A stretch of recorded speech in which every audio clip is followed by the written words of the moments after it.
అధ్యాయం నుంచి మనం కంటిన్యూ చేద్దాం. సో లాస్ట్ టైం అంటే లాస్ట్ వీక్ కాకుండా ఇంత ముందు మనం up to December what we studied అప్పుడు కొరింథీయులకు రాసిన మొదటి పత్రిక 1 నుంచి 7వ అధ్యాయం వరకు మనం కంప్లీట్ చేసాం కదా. ఇప్పుడు 8వ అధ్యాయం నుంచి విల్ కంటిన్యూ. అందరం కూడా కొరింథీయులకు రాసిన మొదటి పత్రిక 8వ అధ్యాయం 1వ వచనం నుంచి చదువుదాం.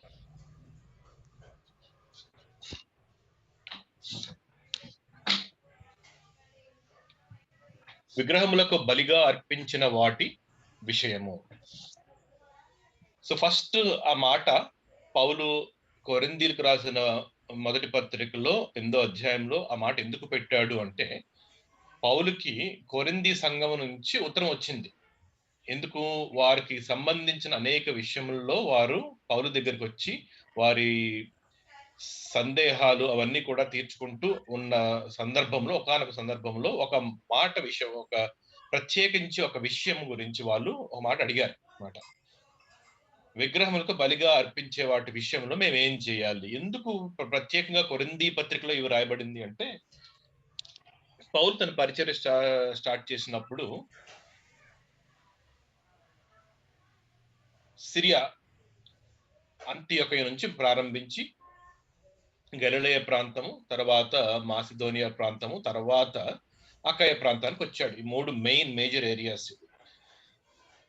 అకయ ప్రాంతంలో కొరింథీ పట్టణంలో, ఏథెన్స్ పట్టణంలో పరిచయం చేశాడు పౌలు. ఈ 2 పట్టణాలు కూడా విగ్రహారాధనలో బాగా కూరుకుపోయి ఉన్న పట్టణాలు ఈ 2 కూడా. అంటే మిగిలిన చోట్ల విగ్రహారాధన ఉందా అంటే ఉన్నది. కానీ కొరింథ్, ఏథెన్స్ పట్టణంలో ఉన్నంత విగ్రహారాధన మిగిలిన ప్రదేశంలో ఉండదు. ఎందుకంటే ఇది రిలీజియస్ సెంటర్స్ ఇవి 2 కూడా ఆ సమయంలో. గ్రీసు దేశంలో అకయ ప్రాంతంలో ఏథెన్స్ పట్టణము, కొరింథీ పట్టణం ఎక్స్ట్రాడినరీ ఐడోలటరీలో ఉన్న పరిస్థితి అన్నమాట. సో అందువల్ల కొరింథీ సంఘంలో పౌలు పరిచయం చేసినప్పుడు అనేక మంది సత్యమును తెలుసుకొని విగ్రహారాధనను విడిచిపెట్టి మరి ప్రభువుని విశ్వసించి రక్షణ పొందుకున్న సమయము. మరి వారందరికీ ఒక సందేహం వచ్చింది ఇప్పుడు. మరి వారు ఈ కొరింథీ అనే పట్టణంలో, ఆ అకయ ప్రాంతంలో ఎక్కడికి వెళ్ళినా కూడా అక్కడ దొరికే ఆహారము అన్ని కూడా విగ్రహాలకు అర్పిస్తారు. అక్కడ ఎక్స్ట్రాడినరీలీ సాక్రిఫైస్డ్ ఐడల్స్ అన్నమాట. అంటే ప్రతి చోట కూడా, ఎందుకంటే వాళ్ళ పట్టణ పరిస్థితి అలాంటిది. అంటే ప్రతిదీ బలి అర్పించిన తర్వాత ఆ బలి పశువుని మరి పాడేరు కదా వాళ్ళు ఏం చేస్తారంటే వాళ్ళు ఆహారంగా ఉపయోగిస్తారు. ఎక్కడికి తీసుకెళ్తారు దాన్ని? మాంసం అమ్మే చోటకి తీసుకువెళ్తారు, ఇళ్లలోకి తీసుకువెళ్తారు, ప్రతి ప్రదేశంలోకి తీసుకువెళ్ళి దాన్ని వండుకొని తింటారు. సో ఎక్కడికి వెళ్ళినా ఆ మాంసము యొక్క బ్యాక్గ్రౌండ్ ఏంటి అంటే, ఎక్కడో ఒక చోట ఏదో ఒక విగ్రహానికి అది బలి అర్పించిన మాంసం అయి ఉంటది అన్నమాట ఆ కొరింథీ పట్టణంలో. సో కాబట్టి వారికి ఒక సందేహం వచ్చింది, ఈ బలి అర్పించిన వాటి విషయం మేము ఏం చేయాలి? ఎందుకంటే almost everything is Idol sacrificed. ప్రతిదీ కూడా విగ్రహానికి బలి అర్పించిన ఆహారమే. ఎలాగా? ఆ విషయాన్ని అడ్రస్ చేస్తూ పౌలు 8వ అధ్యాయము కొనసాగిస్తూ 10వ అధ్యాయంలో కూడా ఈ విషయాలన్నీ కూడా క్రోడీకరించడం జరిగింది. సో ఇప్పుడు ఆ మొదటి మాట యొక్క అర్థం మనకు తెలిసింది. ఎందుకు అసలు ఈ కాంటెక్స్ట్ ఎందుకు వచ్చింది ఇక్కడికి అనేది మనకు అర్థమైంది. సో విగ్రహములకు బలిగా అర్పించిన వాటి విషయము. మనమందరము జ్ఞానము గలవారమని ఎరుగుదాం. జ్ఞానం ఉప్పొంగ చేయును, కానీ ప్రేమ క్షేమాభివృద్ధి కలుగ చేయును. మరి విగ్రహములకు బలిగా అర్పించిన వాటి విషయం అన్న కాంటెక్స్ట్ హెడ్డింగ్ పెట్టి ఏం స్టార్ట్ చేశాడు పౌలు? మనం అందరము జ్ఞానము గలవారము అన్న మాటతో స్టార్ట్ చేశాడు. జ్ఞానం దగ్గరికి వచ్చాడు. ఏమిటి దీనికి దానికి ఉన్న ఆ సంబంధం ఏంటి? ఆ లింక్ ఏమిటి? మనకు అర్థం అవుతుంది. సో మనమందరము జ్ఞానము గలవారమని ఎరుగుదాము అంటే మనుషులందరికి కూడా ఇంగిత జ్ఞానం ఉంటుంది, కామన్ సెన్స్. అంతేకాకుండా దేవుడిచ్చిన జ్ఞానం కూడా ఉంటుంది. ఎవరికి? విశ్వాసులకు దేవుడిచ్చిన జ్ఞానం కూడా ఉంటుంది. సో పౌలు ఇక్కడ ఏం చెప్తున్నాడంటే, మనము మామూలుగా ఇంగిత జ్ఞానం కలిగిన వారము, ఆన్ టాప్ ఆఫ్ ఇట్ దేవుడు మనకిచ్చిన ఆత్మీయ జ్ఞానం కూడా మనకందరికీ ఉంది. మనకు తెలుసు మన జ్ఞానం ఉందని చెప్పి. విశ్వాసమైన మనకు, ఓ కొరింథీయులారా మీకు కూడా తెలుసు, మీరు విశ్వసించారు. సో మీకు మాకు మనమందరము జ్ఞానము గలవారమని ఎరుగుదుము. So we know it. అయితే ఆ జ్ఞానము ఉప్పొంగ చేయును, కానీ ప్రేమ క్షేమాభివృద్ధి కలుగచేయును. మరి ఆ జ్ఞానము ఏమి చేస్తుంది అంటే, నన్ను నేను గొప్పగా చూసుకోవడానికి ప్రేరేపిస్తుంది. ఏ జ్ఞానం అన్నా కూడా నాకు చాలా తెలుసు కదా! నాకు ఈ విషయం తెలుసు కదా! అంటే అర్థం ఏమిటి? I am actually praising myself and I am proud of myself that I know something. నాకు కొన్ని విషయాలు తెలుసు అన్న విషయం మీద నాకు గర్వం ఉంటుంది. అదనమాట. ఇన్ జనరల్ స్టేట్‌మెంట్ అది. ఎవరికన్నా సరే జ్ఞానం ఏం చేస్తుంది? ఉప్పొంగ చేయును. అక్కడ జ్ఞానము అంటే ఏమిటి అక్కడ? నాలెడ్జ్ అంటే అర్థం ఏంటి? విషయముల గురించి కొన్ని విషయాల గురించి మనకు సరిగ్గా తెలుసు అన్న విషయం అంతే. జ్ఞానం అంటే it's not about text book knowledge అనేది కాదక్కడ. ఏదో అనేక పుస్తకాలు చదువుకున్నాం మనము. ఆ జ్ఞానం అంతా మన దగ్గర ఉంది. ఆ జ్ఞానం గురించి మాట్లాడట్లేదు. కొన్ని విషయాల గురించి కరెక్ట్‌గా మనకు అర్థం చేసుకోగలము. సో, ఆ జ్ఞానం అందరికీ ఉంటుంది. అందులో ముఖ్యంగా దేవుని విశ్వసించిన వారికి దేవుని యొక్క జ్ఞానం కూడా మనకి ఉంటుంది. సో, మనకి ఆ విషయం తెలుసు కాబట్టి మనలో ఏం జరుగుతుంది? లోపల ఉప్పొంగ చేస్తుందన్నమాట మనల్ని. అమ్మో! నాకు చాలా తెలుసు కదా! అన్నటువంటి భావన కలుగజేస్తుంది. కానీ పౌలేమంటున్నాడంటే, ఆ కానీ అనే మాట ఉపయోగించాడక్కడ. ప్రేమ క్షేమాభివృద్ధి కలుగచేయును. సో, ఒకవేళ ఆ జ్ఞానం దగ్గర నేను ఆగిపోతే ఏం జరుగుతుంది? నాలో నేను చక్కగా ఉప్పొంగి నాకు చాలా మంచి విషయాలు తెలుసు. నాకు చాలా విషయాలు నాకు తెలుసు అన్న భావించి నేను ఉండిపోతానక్కడ. కానీ ఎవరిని కూడా నేను ఇంకొక మెట్టు దేవునిలో ఎదిగేలా చేయలేను జ్ఞానం వల్ల. ఒట్టి జ్ఞానం వల్ల. అది ఇంపార్టెంట్ అక్కడ. ఎందుకు ఆ మాట తీసుకొచ్చాడు అంటే, ఈ కాంటెక్స్ట్‌లో అది చాలా ఇంపార్టెంట్. సో, ప్రేమ అనేది జ్ఞానానికి బియాండ్ వెళ్ళిపోతుందిప్పుడు. నాకు తెలిసిన విషయాలున్నాయి కానీ, నా తెలిసిన విషయాలను బట్టి నేను ఏమి ప్రదర్శించాలి నేను? నిజమైన దేవుని ప్రేమ నేను ప్రదర్శిస్తే అప్పుడే అది ఏం జరుగుతుంది? ఇంకొక తోటి విశ్వాసికి ఒక లాభము చేకూరుస్తుంది. క్షేమము, అభివృద్ధి కలుగజేస్తుంది. కదా! ప్రేమ, క్షేమము, అభివృద్ధి కలుగజేయును. ఒకడు తనకి ఏమైనను తెలియును అని అనుకొని ఉంటే, తాను తెలిసి కొనవలసినట్లు ఇంకయు ఏమియు తెలిసి కొనినవాడు కాడు. ఈ ప్రపంచంలో జ్ఞానము ఎంత అనంతము అంటే, మనకి ఎన్ని విషయాలు తెలిసినా కూడా నాకు చాలా తెలుసు అనుకున్న సమయంలో, నీవు తెలుసుకోవాల్సింది ఇంకా దానికి కొన్ని వేల రెట్లు ఎక్కువ ఉంటుంది. అప్పుడు నీ పరిస్థితి ఏంటి? కంపేర్ చేసుకుంటే నాకు తెలిసినది నాకు తెలుసుకోవాల్సిన దాంతో కంపేర్ చేసుకుంటే, నువ్వేమంటావు? అమ్మో! నేను ఇంకా తెలుసుకోవాలి అంటావు. అవునా? అదనమాట. తనకేమైనను తెలియను అని అనుకోని ఉంటే, ఓకే. నాకు తెలుసు అని అనుకుంటున్నాను. కానీ నేను ఇంకా తెలుసుకోవాలి కదా! ఎప్పుడైతే నేను ఇంకా తెలుసుకోవాలి, ఇంకా నేర్చుకోవాలి అన్న జ్ఞానం నాకొస్తదో, అప్పుడు నాకున్న పరిస్థితి ఏంటి? నేను ఇంకా ఏమి తెలుసుకున్నట్టు కానే కాదు. చాలా తక్కువ తెలుసుకున్నాను నేను. ఇంకను ఏమియు తెలిసి కొనినవాడు కాడు. చూడండి ఆ స్టేట్‌మెంటు. ఒకడు తనకేమైనను తెలియను అనుకొని ఉంటే, తాను తెలిసి కొనవలసినట్లు ఫ్యూచర్ ఇంకా తెలుసుకోవాలి. ప్రస్తుతానికి ఇంకను ఏమీయు తెలుసుకొనినవాడు కాడు. ఇప్పుడున్న నా నాలెడ్జ్ అనేది ఇంకా ఇన్‌కంప్లీటే. దేవుని జ్ఞానము అనంతము. ఎన్ని సార్లు వాక్యం చదివినా ప్రతిసారి దేవుడు ఒక కొత్త జ్ఞానాన్ని దేవుడు ఇంపార్ట్ చేస్తూనే ఉంటారు. కొద్దిగా ఒక మెట్టు తర్వాత ఒక మెట్టు తర్వాత అలా వెళ్తూనే ఉంటాం మనం దేవుని జ్ఞానంలో. సో, అందుకని పౌలేమంటున్నాడంటే జ్ఞానం వచ్చేసింది కదా! అని అక్కడ ఆగిపోయి అది చేస్తుంది కానీ ఉప్పొంగిపోయి దాని యొక్క పర్పస్ అయిన ప్రేమను, క్షేమాభివృద్ధిని మర్చిపోతే దానివల్ల ఒక నిరుపయోగం ఉన్నది. అది ఏమిటో చెప్తాడన్నమాట రానున్న వచనాల్లో.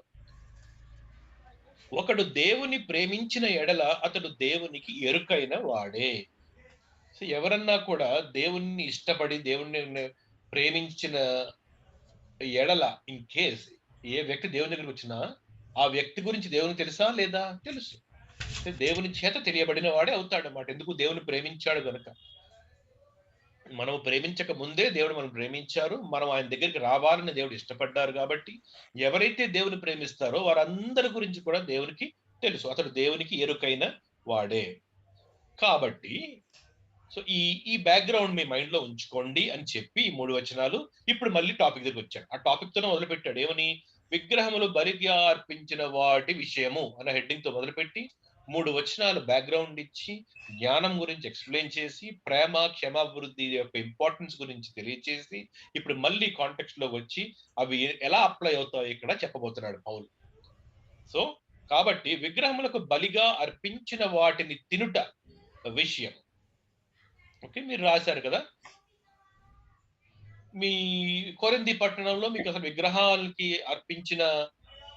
అర్పించకుండా ఉండే మాంసం అనేది ఆల్మోస్ట్ కనపడదు. లిటరల్లీ ఎక్కడికి వెళ్ళినా, ఏ మార్కెట్ లోకి వెళ్ళినా, ఎక్కడికి వెళ్ళినా కూడా అన్ని కూడా ఏదో ఒక విగ్రహానికి ఒక బలిపీఠానికి అర్పించి ఆ తర్వాత అక్కడికి వచ్చి అవి అమ్మబడుతున్నవే.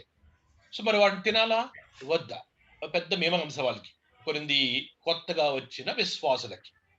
సో ఇప్పుడు వారికి క్లారిఫై చేస్తున్నాడు.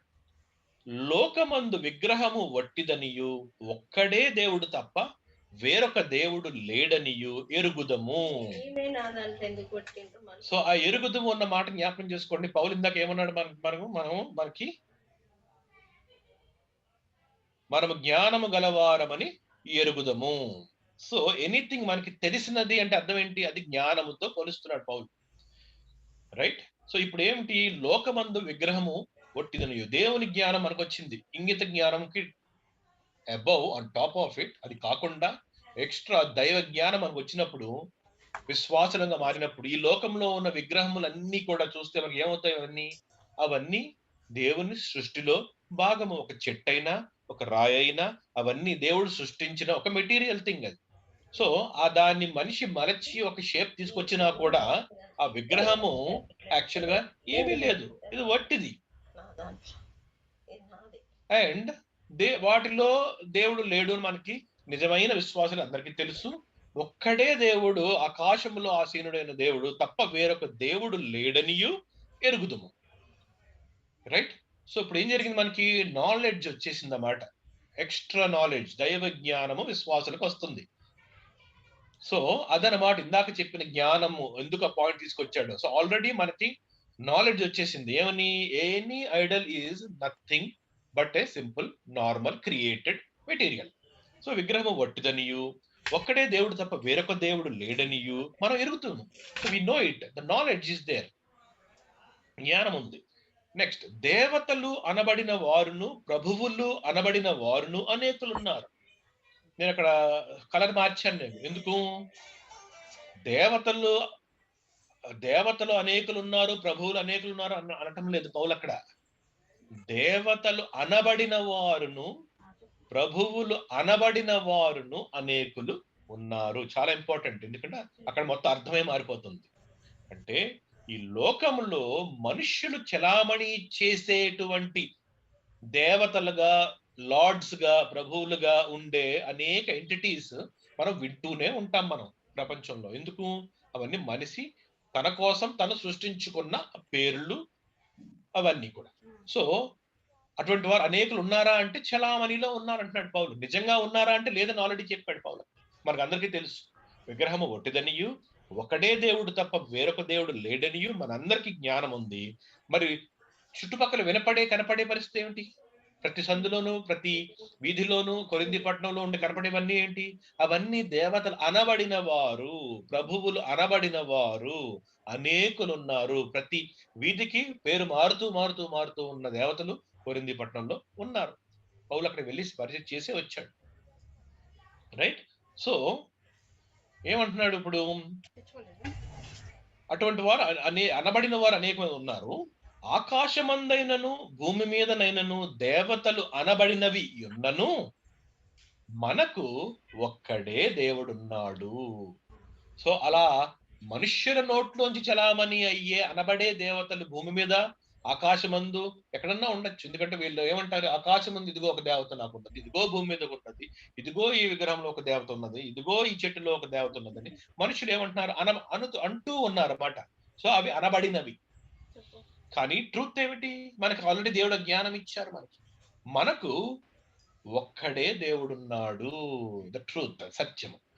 ఆయన తండ్రి, ఆయన నుండి సమస్తమును కలిగెను.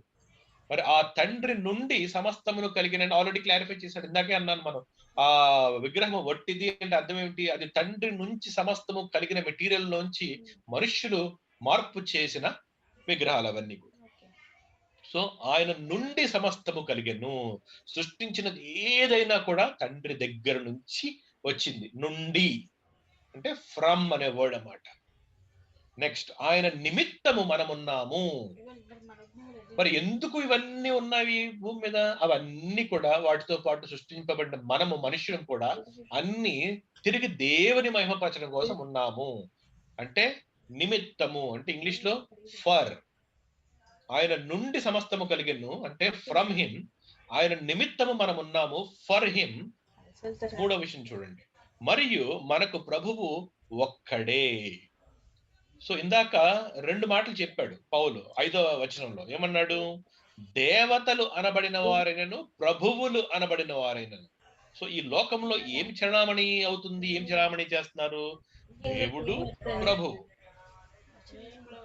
అంటే ఆ ప్రభువులు అనబడిన వారేమో మా జీవితాన్ని నడిపించే మాస్టర్స్.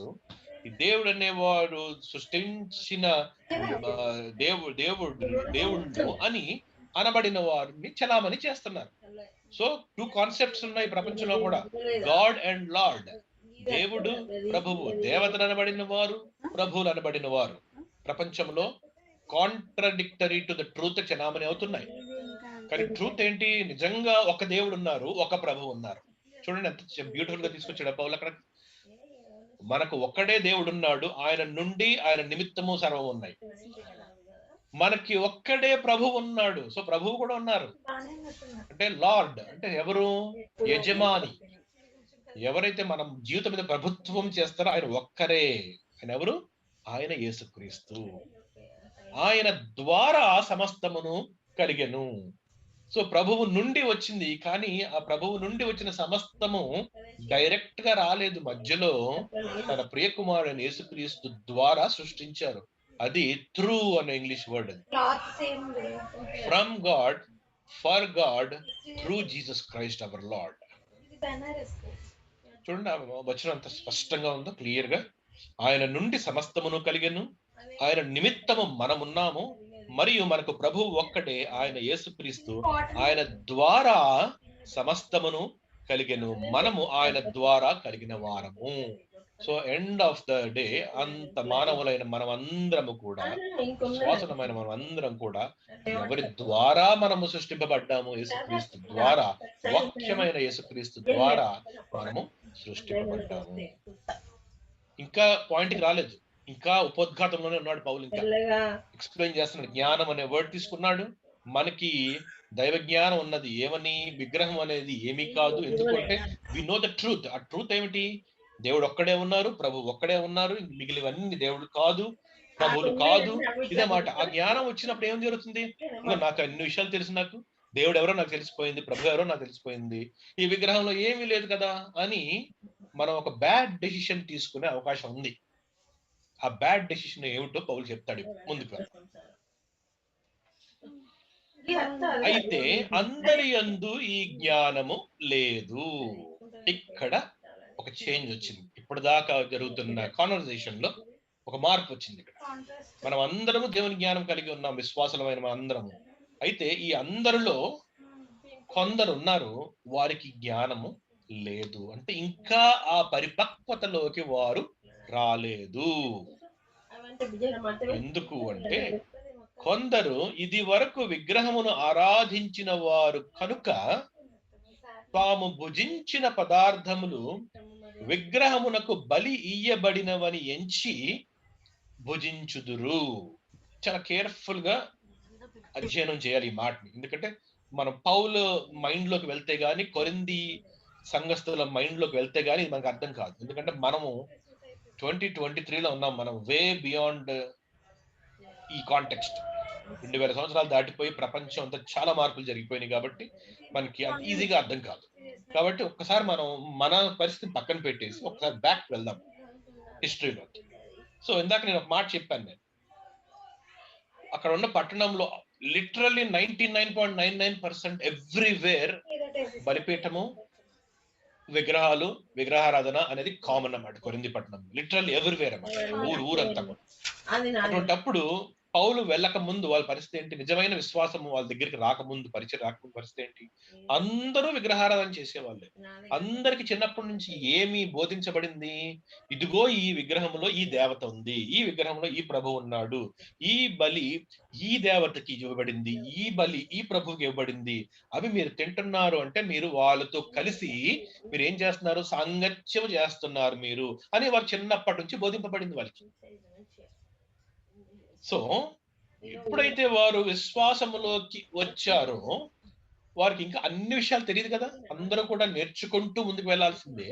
సో వారికి ఉన్న ఆ చిన్నతనము, ఏది విశ్వాసములోని చిన్నతనము లో ఉన్నప్పుడు వారికి ఏం జ్ఞానం ఉంది? వాళ్ళకి ఈ పూర్ణ జ్ఞానం పౌలు ఇప్పుడు ఎక్స్ప్లెయిన్ చేసినంత జ్ఞానం వారికి ఇంకా లేదు. వాళ్ళకి విగ్రహము ఒట్టిది, అది క్రియేషన్, అందులో ఏమీ లేదు, ప్రభువులు అనబడిన వారు ఎవరు లేరు, అవన్నీ ఓన్లీ చలామణి అవుతున్నాయి, అనబడిన వారు వాళ్ళు అన్న ఆ జ్ఞానం లేనప్పుడు వాళ్ళు ఇంకా ఏమనుకుంటున్నారు? అమ్మో నేను నిజమైన ఒక దేవుడు ఉన్నారు, ఈ దేవుళ్ళని మేము వదిలిపెట్టాలి, ఇలా ఆలోచిస్తారు తప్పితే దేవుడు ఒక్కడే అన్న ఆ కంప్లీట్ ట్రాన్స్ఫర్మేషన్ లోకి ఇంకా అడుగు పెట్టలేదు వాళ్ళు. సో పెట్టినప్పుడు వాళ్ళ మైండ్ లో ఏముంటుంది? మేము ఇంతకు ముందు ఆరాధించాము కదా విగ్రహారాధ్యాన్ని, కాబట్టి ఇప్పుడు విశ్వాసం యేసుప్రభు నమ్మాలనుకుంటున్నాం అని చెప్పి బయటకు వచ్చారు. వచ్చినప్పుడు వాళ్ళకి ఆ భోజనం చేస్తున్నప్పుడు ఎల్లా కూడా వాళ్ళకి ఏం గుర్తొస్తుంది? వాళ్ళకి ఇదిగో ఇది ఎక్స్ అనే దేవతకి ఇవ్వబడింది, ఇదిగో వై అనే ఈ ప్రభువుకి బలి ఇవ్వబడింది. వాళ్ళు తింటున్నప్పుడు ఎల్లా వాళ్ళ మైండ్ లో అదే ఉంటుంది. ఎందుకంటే వాళ్ళకి తెలుసు, వాళ్ళకి వాళ్ళ ఓన్ పట్టణము, ఏ సందులో ఏ విగ్రహం, ఏ మార్కెట్ లో ఏ ఆహారం ఏ విగ్రహానికి బలిస్తారో వాళ్ళకి చిన్నప్పటి నుంచి అక్కడే పుట్టి పెరిగారు వాళ్ళందరూ. గమనించారా మీరు? కాంటెక్స్ట్ ఇప్పుడు అర్థమవుతుంది. సో పరిపక్వమైన జ్ఞానం వచ్చిన వాడు ఓకే, ఆ సందులో ఫలానా ఎక్స్ వై అనే ఈ దేవతలు ప్రభువులకు అర్పించబడింది, కానీ నాకు ఆల్రెడీ తెలుసు ఆ ఎక్స్ వై అనేది ఏం లేదు ఒట్టిదని చెప్పేసి, అటువంటిప్పుడు నేను పట్టించుకోను అని చెప్పేసి ఒక కేటగిరీ ఆఫ్ పీపుల్ ఉన్నారు, పరిపక్వమైన జ్ఞానం గలవారు. కానీ అందరి యందు ఈ జ్ఞానం లేదంటున్నాడు పౌలు. ఇంకా వాళ్ళందరికి మైండ్ లో ఏముంటుంది? అది తిన్నప్పుడల్లా వాళ్ళకి అదే గుర్తొస్తుంది. అమ్మో ఇదిగో ఆ ప్రభువుకి ఆ దేవతకి ఇవ్వబడింది కదా, ఆ దేవతలు నిజమేనేమో అనుకుంటున్నారు తప్పితే ఓ పక్కన మనసులో దేవుడు ఒక్కడే అన్న విషయం తెలుసు, వారికి నమ్ముతున్నారు. కానీ చలామణి అయ్యే దేవుళ్ళు చలామణి అవుతున్నారు అన్న విషయం మర్చిపోతున్నారు వాళ్ళు. అనుకోకుండా దేవుళ్ళు ప్రభువులు వేరే ఉన్నారు, వాళ్ళని ఒడిచిపెట్టి వచ్చాము అనుకుంటున్నారు తప్పితే వారందరూ ఒట్టిది, అదంతా అబద్ధము అన్న విషయం వాళ్ళ జ్ఞానానికి రావటం లేదు. సో అదే అన్నమాట కాంటెక్స్ట్ ఇక్కడ. సో అందరి యందు ఈ జ్ఞానము లేదు.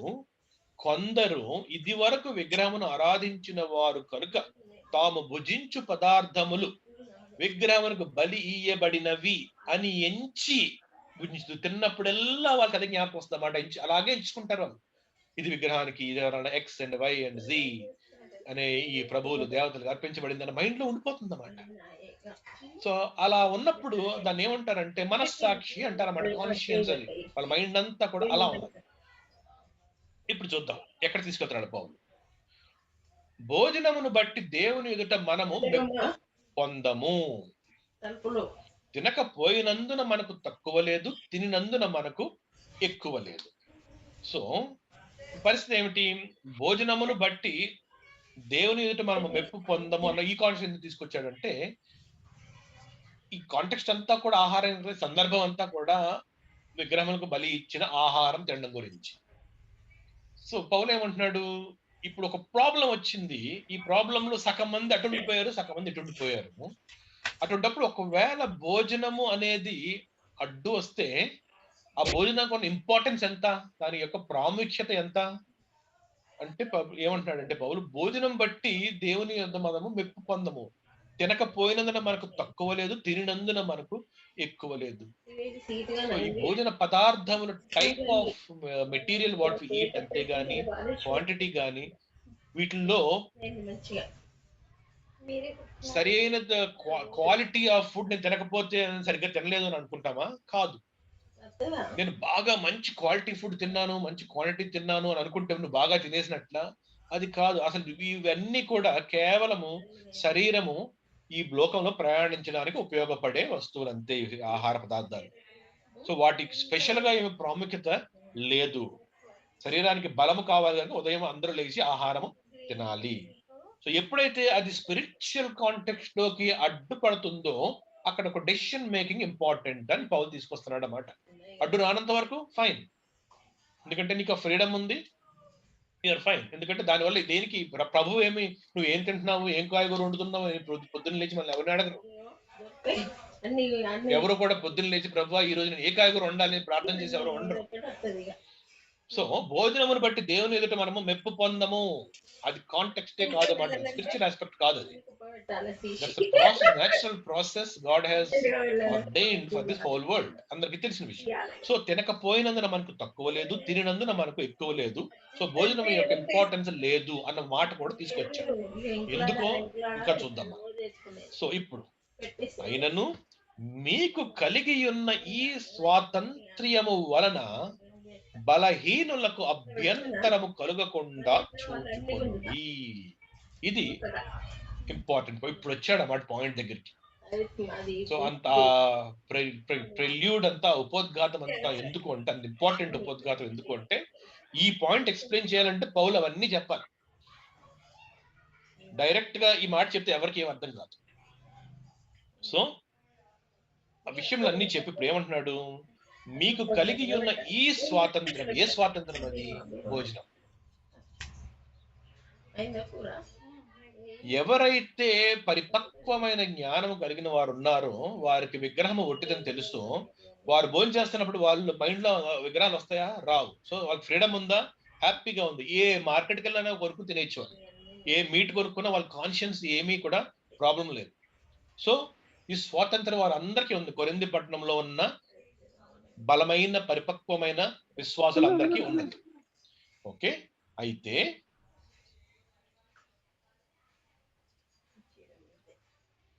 బలహీనులకు అభ్యంతరము కలుగకుండా చూచుకొనుడి. అట్ ద సేమ్ టైం మీకు ఫ్రీడమ్ ఉంది, కానీ మీ చుట్టుపక్కల విశ్వాసంలో కొంతమందికి ఈ జ్ఞానము లేదు, ఆ పరిపక్వత లేదు. వాళ్ళని ఏమంటున్నాడు? బలహీనులు అంటున్నాడు అన్నమాట. వాళ్ళు ఎందుకు బలహీనులు? వాళ్ళు ఫిజికల్ గా బలహీనుల వాళ్ళు కాదు, ఫిజికల్ చాలా స్ట్రాంగ్ గా ఉంటారు. వాళ్ళందరూ మాంసం తిని పెరిగిన వాళ్ళే. వాళ్ళ కాన్షియన్స్ వీక్ గా ఉంది, వాళ్ళ మనస్సాక్షి బలహీనంగా ఉంది. ఎందుకు అంటే వాళ్ళు పూర్తిగా దేవుణ్ణి అర్థం చేసుకోలేదు, ఇంకా ఆ జర్నీలో ఉన్నారు. వాళ్ళు విశ్వసించి వచ్చారు, ఓకే, కానీ ఆ విగ్రహంలో యొక్క ఇంపార్టెన్స్ గాని వాటి యొక్క ఇది గాని అవి ఏమి ఒట్టిది అన్న విషయము, దేవుడు ఒక్కడే అన్న విషయము, మిగిలినవన్నీ కూడా నల్లిఫై అయిపోయింది. అన్ని కూడా ఆయన చేసా ఈ జ్ఞానం అంతా వాళ్ళలోకి ఇంకా లేదు. సో కనుక వాళ్ళు ఇంకా బలహీనమైన స్టేజ్ లో ఉన్నారు. పక్కన కొంతమంది ఆల్రెడీ పరిపక్వం అయిపోయి ఉన్నారు. ఇప్పుడు ఏం జరుగుతుంది చూద్దాం. ఏలయనగా జ్ఞానము గల నీవు విగ్రహాలయమందు భోజన పంక్తికి కూర్చుండగా ఒకడు చూచిన ఎడల బలహీనమైన మనస్సాక్షి గల అతడు విగ్రహములకు బలి ఇయ్యబడిన పదార్థమును తినుటకు ధైర్యము తెచ్చుకొనును కదా. ఆలోచిద్దాం ఏం జరుగుతుందో. సో అక్కడ ఏమిటి, భోజనములు పంక్తి అనేది జరుగుతూనే ఉంటుంది. అంటే అందరికి మిడ్ డే మీల్స్ అని కానీ లేదా ఈవినింగ్ మీల్స్ అని కానీ కొద్దిగా ఫ్రీగా ఇస్తూ ఉంటారు. అక్కడ ఈ కొరింథీ పట్టణంలో అక్కడ విగ్రహాలయములందు భోజనాలకు అందరూ కూర్చుంటారు. అక్కడ బలి ఇచ్చేసి వాటిని వండి అక్కడ పంక్తులు కూర్చోబెడతారు. సో ఆకలి వేసిన వాళ్ళు వెళ్ళి తింటారు. అందరికి ఇంట్లో వండుకొని కెపాసిటీ లేని వాడు బయటకు వెళ్ళి తింటాడు. ఇవన్నీ జరుగుతూ ఉండే పరిస్థితిలో ఈ విశ్వాస జ్ఞానం వచ్చేసింది. ఇవన్నీ ఏమి లేవు, ఆహారం ఉంది, నాకు ఈరోజు నేను ఇంట్లో వండుకోలేదు, ప్లస్ నాకు కొనుక్కునే కెపాసిటీ లేదు, ఇదిగో విగ్రహాలయం ముందు భోజనం పెడుతున్నారు, వెళ్ళి తిందాం అని చెప్పేసి ఫ్రీడమ్ ఉంది నాకు అని చెప్పి వెళ్ళిపోయాడు. వెళ్ళి ఏం చేశాడు, వెళ్ళి కూర్చొని భోజనం చేస్తున్నాడు. వాడి మైండ్ లో ఏమున్నది, ఇవన్నీ ఒట్టిది, అసలు ఆ విగ్రహాల్లో జాడే మైండ్కి రావట్లేదు. కానీ ఒక బలహీనమైన మనస్సాక్షి గల అతడు ఇంకొక వ్యక్తి ఉన్నాడు అక్కడ. ఓకే, అతను ఏం చేస్తున్నాడు, అరే ఈ బ్రదర్ నాతో పాటే కదా ప్రభువు విశ్వసించాడు, నేను కూడా కూర్చున్నాడు ఇక్కడ, అంటే నేను కూడా కూర్చోవచ్చాను మాదా అని చెప్పి కూర్చుంటాడు. కానీ కూర్చున్న తర్వాత తనకి ఏం జరుగుతుంది, తన మైండ్ ఏం జరుగుతుంది, వెంటనే విగ్రహం ఎక్స్, విగ్రహం వై, విగ్రహం జెడ్ ఇవన్నీ గుర్తుకొచ్చేస్తా ఉంటాయి. అమ్మో ఇది ఈ దేవతకి అర్పించింది కదా, ఇదిగో ఈ ప్రభుకి అర్పించింది కదా, మనస్సంతా కూడా ఏమైపోతుంది అక్కడ, కల్మషం అయిపోతుంది అక్కడ మనస్సాక్షి. అలా ఎంచి భుజిస్తున్నాడు. పక్కన ఉన్న వ్యక్తి హాయిగా ఫ్రీగా భుజించేస్తున్నాడు. మటన్ కర్రీ చాలా బాగుంది, బిర్యానీ చాలా బాగుంది అంటున్నాడు అక్కడ. ఇతనేమో అమ్మో ఎక్స్ అనే దేవత కదా ఇది, ఇదిగో వై అనే ప్రభు కదా ఇది అని చెప్పి ఇతని మైండ్ లో ఉంది. ఇద్దరు మైండ్స్ డిఫరెంట్ గా ఆలోచిస్తున్నాయి, తింటుంది ఒకటే. సో జ్ఞానము గల నీవు విగ్రహాలయమందు భోజన పంక్తికి కూర్చుండగా ఒకడు చూచిన ఎడల బలహీనమైన మనకు సాక్షి గల అతడు విగ్రహములకు బలి ఇయ్యబడిన పదార్థమును తినుటకు ధైర్యము తెచ్చుకొను కదా. అప్పటిదాకా ఏం చేశాడు, చచ్చా ఈ ఎప్పుడు కూర్చుని తిన్నా ఇవన్నీ గుర్తొచ్చేస్తున్నాయి నాకు, అసలు అమ్మో నేను వీటి జోలికి వెళ్ళకూడదని చెప్పి వాడు ఏం చేశాడు, అప్పటిదాకా ఆ విగ్రహాలయం ముందు కూర్చుని తినడం మానేశాడు. వాడు ఇంట్లో వాడు పెంచుకున్న కోళ్ళో మేకలో లేకపోతే కాయగూరలో తింటున్నాడు ఎంతకాలం. కానీ ఎప్పుడైతే ఈ పరిపక్వమైన విశ్వాసి, జ్ఞానము గల విశ్వాసి వెళ్ళి ఆ సినారియోని చూపెట్టాడు, ఇతడు ఇవన్నీ వదిలేసి నేను కూడా కూర్చొని తింటానంటున్నాడు, వెళ్తున్నాడు, మనస్సాక్షి పాడు చేసుకుంటున్నాడు. సో ఏం జరుగుతుంది ఇక్కడ, ఇతని యొక్క స్వాతంత్ర్యము, ఇతని యొక్క జ్ఞానము ఎదుటి విశ్వాసి యొక్క మనస్సాక్షిని, బలహీనమైన అతని మనస్సాక్షిని ఇబ్బంది పెట్టి దేవునికి విరోధముగా పాపం చేస్తాడు. ఎందుకంటే అలా కూర్చొని తింటే దేవుడు ఒప్పుకోరు. నీకు ఫ్రీ మైండ్ తో నువ్వు తింటే ఇట్స్ ఫైన్, ఎందుకంటే విగ్రహం ఒట్టిది కాబట్టి. కానీ ఇతను అది ఇది ఎక్స్ వై జీ అనే విగ్రహాలకు అర్పించిందన్న మైండ్ సెట్ తో తింటూ ఉంటే అది దేవునికి యాక్సెప్టబుల్ కాదు.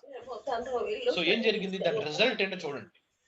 అందువలన ఎవని కొరకు క్రీస్తు చనిపోయెనో ఆ బలహీనుడైన ఆ నీ సహోదరుడు నీ జ్ఞానమును బట్టి నశించును. సో ఏం జరుగుతుంది, పాపం చేపిస్తున్నారన్నమాట ఇండైరెక్ట్ గా జ్ఞానం గల వ్యక్తి. ఇప్పుడు బ్యాక్ ట్రాక్ చేసుకుని వెళ్ళండి వెనక్కి, ఫస్ట్ వచనానికి. జ్ఞానము ఉప్పొంగ చేయును, ప్రేమ క్షేమాభివృద్ధి కలుగ చేయును.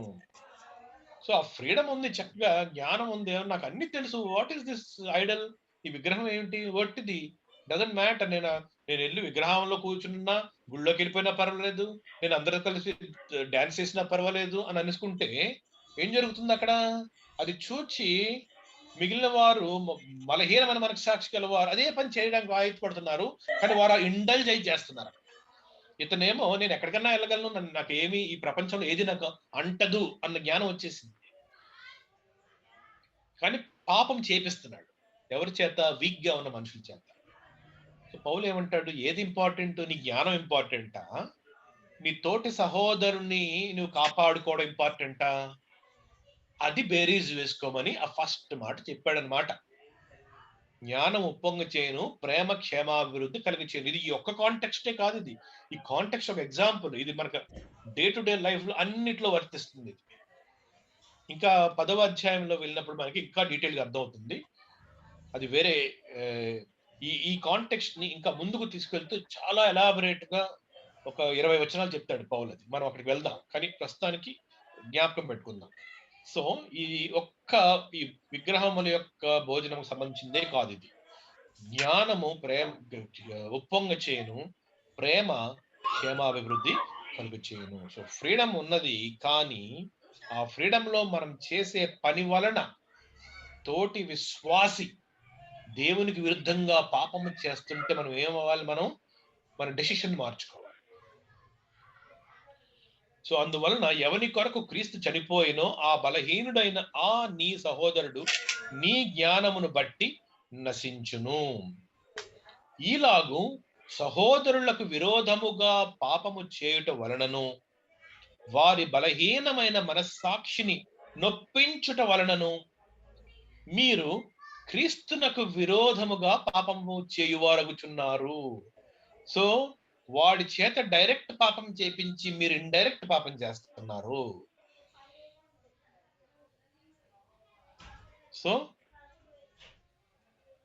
ఎలా జరుగుతుంది ఆ ప్రాసెస్, నా ఫ్రీడమ్ ఉంది కదా అని చెప్పేసి నేను నా సహోదరులు ఆ విషయంలో ఇంకా పరిపక్వత లేదు కనుక నేను వెళ్ళి విగ్రహాలయం ముందు కూర్చుని భోజనం ఆహారమే కదా అని తినేస్తే ఏం జరుగుతుంది అక్కడ, ఆ ఆహారం దేనికో పెట్టింది అన్న ఒక మనస్సాక్షి కలిగిన వాడు అతని మనస్సాక్షి అంతా కల్మషం అయిపోయి అయ్యో బాధపడుతూ తింటాడన్నమాట. అప్పుడు ఏం జరుగుతుంది? అతను పాపం చేశాడు, అతని చేత పాపం చేయించిన యువతల వ్యక్తి కూడా పాపం చేశాడు. కాబట్టి భోజన పదార్థము వలన నా సహోదరునికి అభ్యంతరము కలిగిన ఎడల నా సహోదరునికి అభ్యంతరము కలుగ చేయకుండుటకై నేను ఎన్నటికి మాంసము తినను. ఈ ఒక్క స్టేట్మెంట్ చాలా మంది తీసుకుంటారు, ఎవరికి ఏం అర్థం కాదు. ఎందుకు ఈ మాట ఉంది, మాంసం తినన్నాడు ఏమిటి పౌలు, ఒక మాంసం పూర్తిగా మానేశాడా? అది కాదు అక్కడ కాంటెక్స్ట్. ఒక్కసారి బ్యాక్ వెళ్దాం, 12 వచనాలు వెనక్కి వెళ్ళి మనం ఆలోచిస్తే అర్థమవుతుంది మనకి ఏం జరిగిందో మొత్తం అంతా. సో ఇప్పుడు ఏం జరుగుతుంది అక్కడ? ఇద్దరు ఉన్నారు, ఇష్యూ మాంసము. ఎందుకంటే బలి అర్పణ యూజువల్ గా పశువుల్ని ఇస్తారు కాబట్టి మాంసం అనే కాంటెక్స్ట్ వచ్చింది అక్కడ. అక్కడ మాంసం కాదు, అక్కడ ఏ వస్తువు అయినా కూడా అదే పరిస్థితి. అక్కడ ఒక లడ్డు పెట్టినా అంటే, లేకపోతే ఒక వేరొక చద్దన్నం పెట్టినా అంతే పరిస్థితి అక్కడ. సో ఇష్యూ ఏమిటి అంటే ఆ ప్లేస్, ఆ కాంటెక్స్ట్, ఆ నాలెడ్జ్ మాట. అది ఎవరికి ఇవ్వబడింది, దేనికి ఇవ్వబడింది అన్న నాలెడ్జ్ అందరికీ తెలిసినట్లయితే దాని యొక్క డెసిషన్ చాలా కేర్ఫుల్ గా తీసుకోవాలి అంటాడు పౌలు అన్నమాట. సో భోజన పదార్థము, ఏ పదార్థమైనా సరే, ఆ పదార్థం వలన నా సహోదరునికి అభ్యంతరము కలిగిన ఎడల, అంటే ఏం జరిగింది?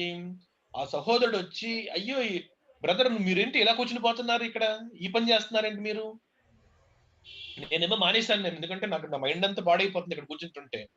అంటే ఈ బ్రదర్ వచ్చా, ఇంకొక బ్రదర్ వచ్చి ఏమంటున్నాడు, నాకేం అవ్వట్లేదండి అంటాడు. కానీ ఇతర అభ్యంతర పడుతున్నాడు.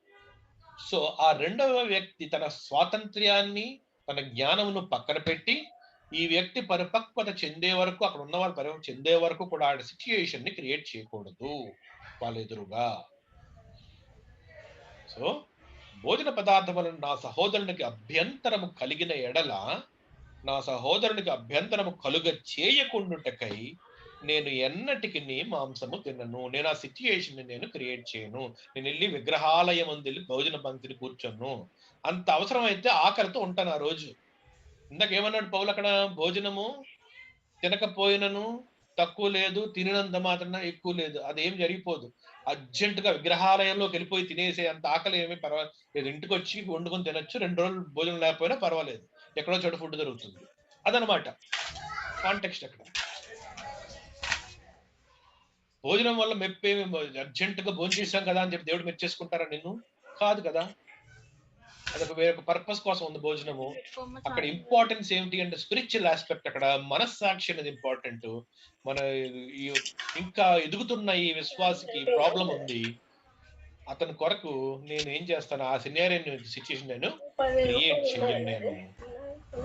కాబట్టి ప్రేమ క్షేమాభివృద్ధి కలుగ చేయును, జ్ఞానము ఉప్పొంగ చేయను. అంటే జ్ఞానం అంటే ఏంటి? ఆ నాలెడ్జ్. ఏమని? విగ్రహం ఏమీ లేదు అన్న నాలెడ్జ్. ఇంకేం లేదు అక్కడ కాంటెక్స్ట్. జ్ఞానం అంటే పుస్తకాల జ్ఞానం కాదు అక్కడ.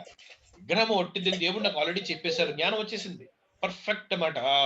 మొదటి విశ్వాసి పరిపక్వతలకు వచ్చేసాడు. కానీ ఆ పరిపక్వత, నిజమైన పరిపక్వత ఎప్పుడు అంటే ఇది చేసినప్పుడు అన్నమాట. ఈ ప్రేమ కనపరిచినప్పుడు నిజమైన పరిపక్వత. సో జ్ఞానం ఉప్పొంగ చేయను, ప్రేమ క్షేమము అభివృద్ధి.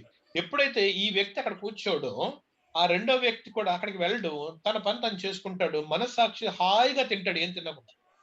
ఇప్పుడు ఈ వ్యక్తి వాళ్ళు ప్రతిరోజు భోజన పంక్తి ఇతను కూడా వెళ్ళిపోయి ధైర్యం తెచ్చేసుకుని తింటున్నాడు, కానీ ధైర్యంతో వెళ్తున్నాడు, మనస్సాక్షి పాడు చేసుకుని వస్తున్నాడు బయట. చూడండి ధైర్యం ఎక్కడ నుంచి వచ్చింది? అబ్బో నా ఫెలో బ్రదర్ ఉన్నాడు కదా అని చెప్పి వెళ్ళిపోయాడు. కానీ ఇతని మైండ్ ఇంకా ఎక్కడుంది? ఇంకా బలహీనుడుగా ఉన్నాడు, మనస్సాక్షి ఇంకా పరిపక్వత లేదు. సో వెంటనే ఎంచి భుజిస్తున్నాడు, పాడైపోతుంది. వెనక్కి వచ్చినప్పుడు అయ్యో అని వస్తున్నాడు అన్నమాట. సో ఆ సినారియో దేవుడికి ఇష్టం లేదు. ఫ్రీగా ఇద్దరు విశ్వాసులు ఫ్రీగా ఉండాలి. నువ్వు అటువంటి ఎన్వైరన్మెంట్ క్రియేట్ చెయ్యి, నువ్వు సాక్రిఫైస్ చేయాలి. మరి ఎవరు లేనప్పుడునా? వినపట్లేదు. ఎవరు లేనప్పుడు, ఎవరు లేనప్పుడు అనేది 10వ అధ్యాయంలో మనకు వస్తుంది. అది కంటిన్యూషన్ ఆల్రెడీ ఉంది అన్నమాట. సో 10వ అధ్యాయంలో ఇంకా డీటెయిల్ గా ఎలాబరేట్ చేస్తాడు పౌలు. ఇంకా ఏ సిచ్యుయేషన్ లో, ఏ కండిషన్ లో, ఎక్కడ ఎలాగా ఇవి తినాలి తినకూడదు అనేది ఇంకా దాన్ని డీటెయిల్ ఎక్స్ప్లెయిన్ చేస్తాడు. ఇది ఏంటంటే ఫస్ట్ డైరెక్ట్ గా బేసిక్ అండర్స్టాండింగ్ ఇచ్చేసాడు అన్నమాట. ఇష్యూ రైట్ ప్రేమ అనేది ఎంత ఇంపార్టెంట్ అని. రైట్. సో రైట్ రైట్ భోజన పదార్థం వల్ల నా సహోదరునికి అభ్యంతరం కలిగినట్టు నా సహోదరునికి అభ్యంతరం కలుగ చేయకుండాటకై నేను ఎన్నటికి మాంసము తినను. అక్కడ ఏ పదార్థం అయితే ఆ పదార్థం అతనికి అభ్యంతరం కలిగజేస్తే అది నేను తినను. నేను క్షేమాభివృద్ధి నేను కలుగ చేయడానికి ప్రయత్నిస్తాను ప్రేమతో అన్న ఈ మాటతో ఈ చిన్న అధ్యాయము బ్యూటిఫుల్ డీటెయిల్డ్ ఎక్స్ప్లెనేషన్ వాళ్ళందరికీ క్లారిటీ ఇచ్చేసాడు. ఇది విన్న అనేక మంది పరిపక్వతలు కూడా వచ్చి వచ్చి ఉంటారు, మనకు తెలీదు. సో అవన్నీ కూడా దేవుని యొక్క ఆ పరిశుద్ధాత్మ దేవుని యొక్క నడిపింపు ద్వారా ఇవన్నీ కూడా వాక్యములు పెట్టబడినవి. కొరింథీ సంఘం ఎంకరేజ్ చేయబడింది ఆ రోజు.